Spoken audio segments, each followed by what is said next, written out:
दोस्तों नमस्ते। इस वीडियो में कहानी का शीर्षक है दुनिया का सबसे अनमोल रत्न।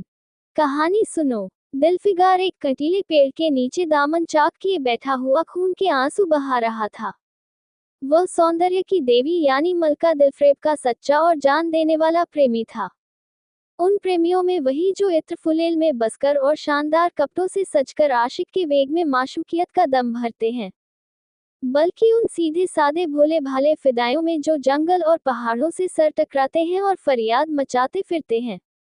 दिलफ्रेब ने उससे कहा था कि अगर तू मेरा सच्चा प्रेमी है तो जा और दुनिया की सबसे अनमोल चीज लेकर मेरे दरबार में आ, तब मैं तुझे अपनी गुलामी में कबूल करूंगी।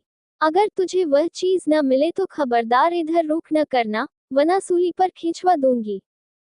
दिलफिगार को अपनी भावनाओं के प्रदर्शन का, शिकवे शिकायत का, प्रेमिका के सौंदर्य दर्शन का तनिक भी अवसर न दिया गया। दिलफ्रेब ने ज्यों ही यह फैसला सुनाया, उसके चौबेदारों ने गरीब दिलफिगार को धक्के देकर बाहर निकाल दिया। और आज 3 दिन से यह आफत का मारा आदमी उसी कंटीले पेड़ के नीचे उसी भयानक मैदान में बैठा हुआ सोच रहा है कि क्या करूं। दुनिया की सबसे अनमोल चीज मुझको मिलेगी, नामुमकिन। और वह है क्या? का करूं खजाना, आबे हयात, खुसरो का ताज, जामे जिम, तख्ते ताउज, परवेज की दौलत। नहीं, ये चीजें हरगिज नहीं। दुनिया में जरूर इनसे भी महंगी, इनसे भी अनमोल चीजें मौजूद हैं, मगर वह क्या है, कैसे मिलेगी? या खुदा, मेरी मुश्किल क्यों कर आसान होगी। दिलफिगार इन्हीं ख्यालों में चक्कर खा रहा था और अक्ल कुछ काम नहीं करती थी। मुनीर शामी को हातिम सा मददगार मिल गया। ऐ काश कोई मेरा भी मददगार हो जाता। ऐ काश मुझे भी उस चीज का, जो दुनिया की सबसे बेशकीमत चीज है, नाम बतला दिया जाता। बला से वह चीजें हाथ न आती, मगर मुझे इतना तो मालूम हो जाता कि वह किस किस्म की चीज है। मैं घड़े बराबर मोती की खोज में जा सकता हूँ। मैं समुंदर का गीत, पत्थर का दिल, मौत की आवाज और इनसे भी ज्यादा बेनिशान चीजों की तलाश में कमर कस सकता हूँ, मगर दुनिया की सबसे अनमोल चीज, यह मेरी कल्पना की उड़ान से बहुत ऊपर है। आसमान पर तारे निकल आए थे। दिलफिगार यकायक खुदा का नाम लेकर उठा और एक तरफ को चल खड़ा हुआ। भूखा प्यासा, नंगे बदन, थकन से चूर, वह बरसों वीरानों और आबादियों की खाक छानता फिरा। तलवे कांटों से छलनी हो गए, शरीर में हड्डियां दिखाई देने लगी, मगर वह चीज, जो दुनिया की सबसे बेशकीमती चीज थी, न मिली और न उसका कुछ निशान मिला। एक रोज वह भूलता भटकता एक मैदान में जा निकला, जहां हजारों आदमी गोल बौंधे खड़े थे। बीच में कई इमामे और चोगे वाले दधियल काजी अफसरी शान से बैठे हुए आपस में कुछ सलाह मशविरा कर रहे थे, और इस जमात से जरा दूर पर एक सूली खड़ी थी। दिलफिगार कुछ तो कमजोरी की वजह से और कुछ यहाँ की कैफियत देखने के इरादे से ठिठक गया। क्या देखता है कि कई लोग नंगी तलवारें लिए एक कैदी को, जिसके हाथ पैर में जंजीरें थी, पकड़े चले आ रहे हैं। सूली के पास पहुंचकर सब सिपाही रुक गए और कैदी की हथकड़ियां बेड़ियां सब उतार ली गईं। इस अभागे आदमी का दामन सैकड़ों बेगुनाहों के खून के छींटों से रंगीन था, और उसका दिल नेकी के ख्याल और रहम की आवाज से जरा भी परिचित न था। उसे काला चोर कहते थे। सिपाहियों ने उसे सूली के तख्ते पर खड़ा कर दिया, मौत की फांसी उसकी गर्दन में डाल दी, और जल्लादों ने तख्ता खींचने का इरादा किया कि वह भागा मुजरिम चीख कर बोला, खुदा के वास्ते मुझे एक पल के लिए फांसी से उतार दो, ताकि अपने दिल की आखिरी आरजू निकाल लूं। ये सुनते ही चारों तरफ सन्नाटा छा गया। लोग अचंभे में आकर ताकने लगे। काजियों ने एक मरने वाले आदमी की अंतिम याचना को रद्द करना उचित न समझा, और बदनसीब पापी काला चोर जरा देर के लिए फांसी से उतार लिया गया। इसी भीड़ में एक खूबसूरत भोला भाला लड़का एक छड़ी पर सवार होकर अपने पैरों पर उछल उछल फर्जी घोड़ा दौड़ा रहा था, और अपनी सादगी की दुनिया में ऐसा मगन था कि जैसे वह इस वक्त सचमुच अरबी घोड़े का शहसवार है। उसका चेहरा उस सच्ची खुशी से कमल की तरह खिला हुआ था, चंद दिनों के लिए बचपन ही में हासिल होती है, और जिसकी याद हमको मरते दम तक नहीं भूलती। उसका दिल अभी तक पाप की गर्द और धूल से अछूता था, और मासूमियत उसे अपनी गोद में खिला रही थी। बदनसीब काला चोर फांसी से उतरा। हजारों आंखें उस पर गड़ी हुई थीं। वह उस लड़के के पास आया और उसे गोद में उठाकर प्यार करने लगा। उसे इस वक्त वह जमाना याद आया जब वह खुद ऐसा ही भोला भाला, ऐसा ही खुश व खुर्रम और दुनिया की गंदगियों से ऐसा ही पाक साफ था। माँ गोदियों में खिलाती थी, बाप बलाएं लेता था और सारा कुनबा जान न्योछावर करता था। आह, काले चोर के दिल पर इस वक्त बीते हुए दिनों की याद का इतना असर हुआ कि उसकी आंखों से, जिन्होंने दम तोड़ती हुई लाशों को तड़पते देखा और न झपकी, आंसू का एक कतरा टपक पड़ा। दिलफिगार ने लपक कर उस अनमोल मोती को हाथ में ले लिया और उसके दिल ने कहा, बेशक ये दुनिया की सबसे अनमोल चीज है जिस पर तख्ते ताउस और जामे जम और आबे हयात और जरे परवेज सब न्योछावर हैं। इस ख्याल से खुश होता, कामयाबी की उम्मीद में सरमस्त, दिलफिगार अपनी माशूका दिलफ्रेब के शहर मीनोसाबाद को चला। मगर ज्यों ज्यों मंजिलें तय होती जाती थी उसका दिल बैठा जाता था कि कहीं उस चीज की, जिसे मैं दुनिया की सबसे बेशकीमत चीज समझता हूँ, दिलफ्रेब की आंखों में कद न हुई तो मैं फांसी पर चढ़ा दिया जाऊंगा और इस दुनिया से नामुराद जाऊंगा। लेकिन जो हो सो हो, अब तो किस्मत आजमाई है। आखिरकार पहाड़ और दरिया तय करते वह शहर मीनोसाबाद में आ पहुंचा और दिलफ्रेब की ड्योढ़ी पर जाकर विनती की कि थकान से टूटा हुआ दिलफिगर खुदा के फजल से हुक्म की तामील करके आया है और आपके कदम चूमना चाहता है। दिलफ्रेब ने फौरन अपने सामने बुला भेजा और एक सुनहरे पर्दे की ओट से फरमाइश की कि वह अनमोल चीज पेश करो। दिलफिगार ने आशा और भय की एक विचित्र मन स्थिति में वह बूंद पेश की और उसकी सारी कैफियत बहुत पुरस्सर लफ्जों में बयान की। दिलफ्रेब ने पूरी कहानी बहुत गौर से सुनी और वह भेंट हाथ में लेकर जरा देर तक गौर करने के बाद बोली, दिलफिगार, बेशक तूने दुनिया की एक बेशकीमत चीज ढूंढ निकाली, तेरी हिम्मत और तेरी सूझबूझ की दाद देती हूँ। मगर ये दुनिया की सबसे बेशकीमती चीज नहीं, इसलिए तू यहाँ से जा और फिर कोशिश कर, शायद अब कि तेरे हाथ वह मोती लगे और तेरी किस्मत में मेरी गुलामी लिखी हो। जैसा कि मैंने पहले ही बतला दिया था, मैं तुझे फांसी पर चढ़वा सकती हूँ मगर मैं तेरी जौबख्शी करती हूँ इसलिए कि तुझमें वह गुण मौजूद हैं जो मैं अपने प्रेमी में देखना चाहती हूँ और मुझे यकीन है कि तू जरूर कभी न कभी कामयाब होगा। नाकाम और नामुराद दिलफिगार इस माशूकाना इनायत से जरा दिलेर होकर बोला, ए दिल की रानी, बड़ी मुद्दत के बाद तेरी ड्योढ़ी पर सजदा करना नसीब होता है। फिर खुदा जाने ऐसे दिन कब आएंगे। क्या तू अपने जान देने वाले आशिक के बुरे हाल पर तरस न खाएगी और क्या तू अपने रूप की एक झलक दिखाकर इस चलते हुए दिलफिगार को आने वाली सख्तियों को झेलने की ताकत न देगी।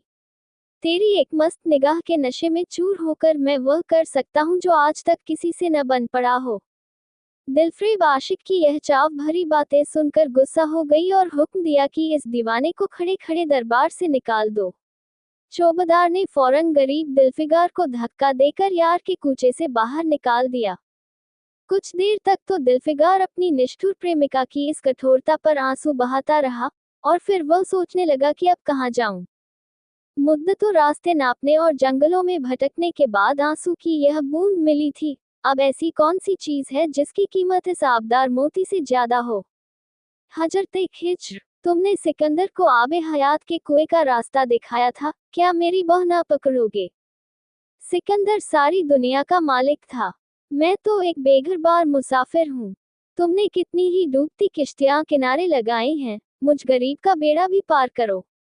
ए आली मुकाम जिब्रील, कुछ तुम ही इस नीमजान दुखी आशिक पर तरस खाओ।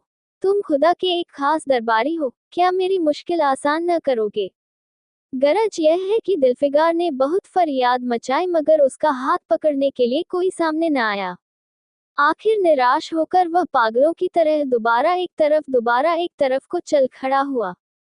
दिलफिगार ने पूरब से पश्चिम तक और उत्तर से दक्षिण तक कितने ही जंगलों और वीरानों की खाक छानी, कभी बर्फिस्तानी चोटियों पर सोया, कभी डरावनी घाटियों में भटकता फिरा मगर जिस चीज की धुन थी वह न मिली, यहाँ तक कि उसका शरीर हड्डियों का एक ढोचा रह गया। एक रोज वह शाम के वक्त किसी नदी के किनारे खस्ताहाल पड़ा हुआ था। बेखुदी के नशे से चौंका तो क्या देखता है कि चंदन की एक चिता बनी हुई है और उस पर एक युवती सुहाग के जोड़े पहने 16 सिंगार किए बैठी है। उसकी जौंद पर उस प्यारे पति का सर है। हजारों आदमी गोल बांधे खड़े हैं और फूलों की वर्षा कर रहे हैं। यकायक चिता में से खुद ब खुद एक लपट उठी। सती का चेहरा उस वक्त एक पवित्र भाव से आलोकित हो रहा था। चिता की पवित्र लपटें उसके गले से लिपट गईं और दम के दम में वह फूल सा शरीर राख कर ढेर हो गया। प्रेमिका ने अपने को प्रेमी पर न्योछावर कर दिया और दो प्रेमियों के सच्चे, पवित्र, अमर प्रेम की अंतिम लीला आंख से ओझल हो गई। जब सब लोग अपने घरों को लौटे तो दिल्फिगार चुपके से उठा और अपने चाक दामन कुर्ते में ये राख का ढेर समेट लिया और इस मुट्ठी भर राख को दुनिया की सबसे अनमोल चीज समझता हुआ सफलता के नशे में चूर यार के कूचे की तरफ चला। अब की ज्यों ज्यों वह मंजिल के करीब आता था, उसकी हिम्मत बढ़ती जाती थी।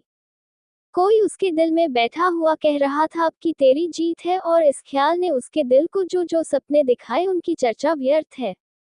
आखिरकार वह शहर मीनोसाबाद में दाखिल हुआ और दिलफ्रेब की ऊंची ड्योढ़ी पर जाकर खबर दी कि दिल्फिगार सुरखरू होकर लौटा है और हुजूर के सामने आना चाहता है। दिलफ्रेब ने जानबाज आशिक को फौरन दरबार में बुलाया और उस चीज के लिए, जो दुनिया की सबसे बेशकीमती चीज थी, हाथ फैला दिया।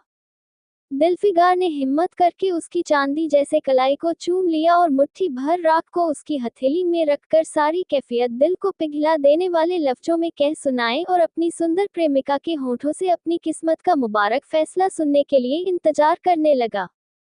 दिलफ्रेब ने उस मुट्ठी भर राख को आंखों से लगा लिया और कुछ देर तक विचारों के सागर में डूबे रहने के बाद बोली, जान निछावर करने वाले आशिक दिल्फिगार, बेशक ये राख जो तू लाया है, जिसमें लोहे को सोना कर देने की सिफत है, दुनिया की बहुत बेशकीमत चीज है, और मैं सच्चे दिल से तेरी एहसानमंद हूँ कि तूने ऐसी अनमोल भेंट दी। मगर दुनिया में इससे भी ज्यादा अनमोल चीज है, जाओ उसे तलाश कर और तब मेरे पास आ। मैं तहे दिल से दुआ करती हूँ कि खुदा तुझे कामयाब करे। ये कहकर वह सुनहरे पर्दे से बाहर आई और माशूकाना अदा से अपने रूप का जलवा दिखाकर फिर नजरों से ओझल हो गई। अभी दिल्फिगार के होश हवास ठिकाने पर न आने पाए थे कि चौबदार ने मुलायमियत से उसका हाथ पकड़कर यार के कूचे से उसको निकाल दिया और फिर तीसरी बार वह प्रेम का पुजारी निराशा के अथाह समुंदर में गोता खाने लगा। दिल्फिगार का हियाब छूट गया। उसे यकीन हो गया कि मैं दुनिया में उसी तरह नाशाद और नामुराद मर जाने के लिए पैदा किया गया था, और अब इसके सिवा और कोई चारा नहीं कि किसी पहाड़ पर चढ़कर नीचे कूद पड़ूं ताकि माशूक के जुल्मों की फरियाद करने के लिए एक हड्डी भी बाकी न रहे। वह दीवाने की तरह उठा और गिरता पड़ता एक गगनचुंबी पहाड़ की चोटी पर जा पहुंचा। किसी और समय वह ऐसे ऊंचे पहाड़ पर चढ़ने का साहस न कर सकता था, मगर इस वक्त जान देने के जोश में उसे वह पहाड़ एक मामूली टेकरी से ज्यादा ऊंचा न नजर आया। करीब था कि वह नीचे कूद पड़े कि हरे हरे कपड़े पहने हुए और हरा अमामा बांधे एक बुजुर्ग एक हाथ में तस्बीह और दूसरे हाथ में लाठी लिए बरामद हुए और हिम्मत बढ़ाने वाले स्वर में बोले, दिल्फिगार, नादान दिल्फिगार, यह क्या बुजदिलों जैसी हरकत है? तू मोहब्बत का दावा करता है और तुझे इतनी भी खबर नहीं कि मजबूत इरादा मोहब्बत के रास्ते की पहली मंजिल है। मर्द बनकर हिम्मत न हार। पूरब की तरफ एक देश है जिसका नाम हिंदुस्तान है, वहां जा और तेरी आरजू पूरी होगी।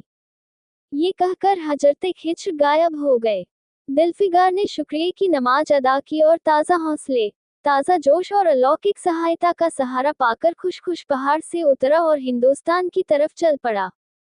मुद्दतों तक कांटों से भरे हुए जंगलों, आग बरसाने वाले रेगिस्तानों, कठिन घाटियों और अबंध्य पर्वतों को तय करने के बाद दिल्फिगार हिंद की पाक सरजमीन में दाखिल हुआ और एक ठंडे पानी के सोते में सफर की तकलीफें धोकर थकान के मारे नदी के किनारे लेट गया।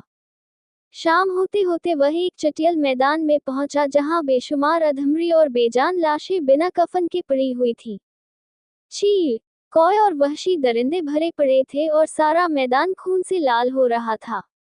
ये डरावना दृश्य देखते ही दिल्फिगार का जी दहल गया। या खुदा, किस मुसीबत में जान फंसी, मरने वालों को कराहना, सिसकना और एड़ियां रगड़कर जान देना, दरिंदों का हड्डियों को नोचना और गोश्त के लोथड़ों को लेकर भागना, ऐसा खौफनाक सीन दिल्फिगार ने कभी न देखा था। यकायक उसे ख्याल आया, ये लड़ाई का मैदान है और ये लाशें सूरमा सिपाहियों की हैं। इतने में करीब से कराहने की आवाज आई। दिल्फिगार उस तरफ फिरा तो देखा कि एक लंबा तगड़ा आदमी, जिसका मर्दाना चेहरा जान निकलने की कमजोरी से पीला हो गया है, जमीन पर सर झुकाए पड़ा हुआ है। सीने से खून का फव्वारा जारी है, मगर आबदार तलवार की मूठ पंजे से अलग नहीं हुई। दिल्फिगार ने एक चिट्ठा लेकर घाव के मुंह पर रख दिया ताकि खून रुक जाए और बोला, जवामत, तू कौन है? जवामत, तू कौन है? जवामत ने ये सुनकर आंखें खोली और वीरों की तरह बोला, क्या तू नहीं जानता मैं कौन हूँ? क्या तूने आज इस तलवार की काट नहीं देखी? मैं अपनी माँ का बेटा और भारत का सपूत हूँ। ये कहते कहते उसकी त्योरियों पर बल पड़ गए। पीला चेहरा गुस्से से लाल हो गया और आबदार शमशीर फिर अपना जौहर दिखाने के लिए चमक उठी। दिल्फिगार समझ गया कि यह इस वक्त मुझे दुश्मन समझ रहा है। नरमी से बोला, ए जवामर्द, मैं तेरा दुश्मन नहीं हूँ। अपने वतन से निकला हुआ एक गरीब मुसाफिर हूँ। इधर भूलता भटकता आ निकला। बराया मेहरबानी मुझसे यहाँ की कुल कैफियत बयान कर। ये सुनते ही घायल सिपाही बहुत मीठे स्वर में बोला, अगर तू मुसाफिर है तो आ और मेरे खून से तर पहलू में बैठ जा, क्योंकि यही 2 अंगुल जमीन है जो मेरे पास बाकी रह गई है और जो सिवाय मौत के कोई नहीं छीन सकता। अफसोस है कि तू यहाँ ऐसे वक्त में आया जब तेरा आतिथ्य सत्कार करने के योग्य नहीं। हमारे बाप दादा का देश आज हमारे हाथ से निकल गया और इस वक्त हम बेवतन हैं। मगर पहलू बदलकर हमने हमलावर दुश्मन को बता दिया, जो लाशें तू देख रहा है यह उन लोगों की हैं जो इस तलवार के घाट उतरे हैं। मुस्करा कर और जो कि मैं बेवतन हूँ, मगर गनीमत है कि दुश्मन की जमीन पर नहीं मर रहा हूँ। सीने के घाव से चिथड़ा निकाल कर क्या तूने यह मरहम रख दिया? खून निकलने दे, इसे रोकने से क्या फायदा? क्या मैं अपने ही देश में गुलामी करने के लिए जिंदा रहूं? नहीं, ऐसी जिंदगी से मर जाना अच्छा। इससे अच्छी मौत मुमकिन नहीं। जवामत की आवाज मध्यम हो गई, अंग ढीले पड़ गए, खून इतना ज्यादा बहा कि खुद ब खुद बंद हो गया। रह रह कर एकाध बूंद टपक पड़ता था। आखिरकार सारा शरीर बेदम हो गया। दिल की हरकत बंद हो गई और आंखें मुंद गईं। दिल्फिगार ने समझा अब काम तमाम हो गया कि मरने वाले ने धीमे से कहा, भारत माता की जय। और उनके सीने से खून का आखिरी कतरा निकल पड़ा। एक सच्चे देशप्रेमी और देशभक्त ने देशभक्ति का हक अदा कर दिया। दिल्फिगार पर इस दृश्य का बहुत गहरा असर पड़ा और उसके दिल ने कहा, बेशक दुनिया में खून के इस कतरे से ज्यादा अनमोल चीज कोई नहीं हो सकती। उसने फौरन खून की बूंद को, जिसके आगे यमन का लाल हेच भी है, हाथ में ले लिया और इस दिलेर राजपूत की बहादुरी पर हैरत करता हुआ अपने वतन की तरफ रवाना हुआ और सख्तियां झेलता हुआ आखिरकार बहुत दिनों के बाद रूप की रानी मलका दिलफ्रेब की ड्योढ़ी पर जा पहुंचा और पैगाम दिया कि दिल्फिगार सुरखरू और कामयाब होकर लौटा है और दरबार में हाजिर होना चाहता है। दिलफ्रेब ने उसे फौरन हाजिर होने का हुक्म दिया। खुद हस्बे मालूम सुनहरे पर्दे की ओंठ में बैठी और बोली, दिल्फिगार, अब कि तू बहुत दिनों के बाद वापस आया है, ला, दुनिया की सबसे बेशकीमत चीज कहाँ है? दिल्फिगार ने मेहंदी रची हथेलियों को चूमते हुए खून का कतरा उस पर रख दिया और उसकी पूरी कैफियत पुरजोश लहजे में कह सुनाई। वह खामोश भी न होने पाया था कि एकाएक ये सुनहरा पर्दा हट गया और दिल्फिगार के सामने हुस्न का एक दरबार सजा हुआ नजर आया, जिसकी एक एक नाजनीन जुलेखा से बढ़कर थी। दिलफ्रेब बड़ी शान के साथ सुनहरी मसनद पर सुशोभित हो रही थी। दिल्फिगार हुस्न का ये तिलिस्म देखकर अचंभे में पड़ गया और चित्रलिखित सा खड़ा रहा कि दिलफ्रेब मसनद से उठी और कई कदम आगे बढ़कर उससे लिपट गई। गाने वालियों ने खुशी के गाने शुरू किए, दरबारियों ने दिल्फिगार को नजरें भेंट की और चौहद सूरज को बड़ी इज्जत के साथ मसनद पर बैठा दिया। जब वह लुभावना गीत बंद हुआ तो दिलफ्रेब खड़ी हो गई और हाथ जोड़कर दिल्फिगार से बोली, है जौनिसार आशिक दिल्फिगार, मेरी दुआएं बर आई और खुदा ने मेरी सुन ली और तुझे कामयाब व सुरखरू किया। आज से तू मेरा मालिक है और मैं तेरी लोड़ी।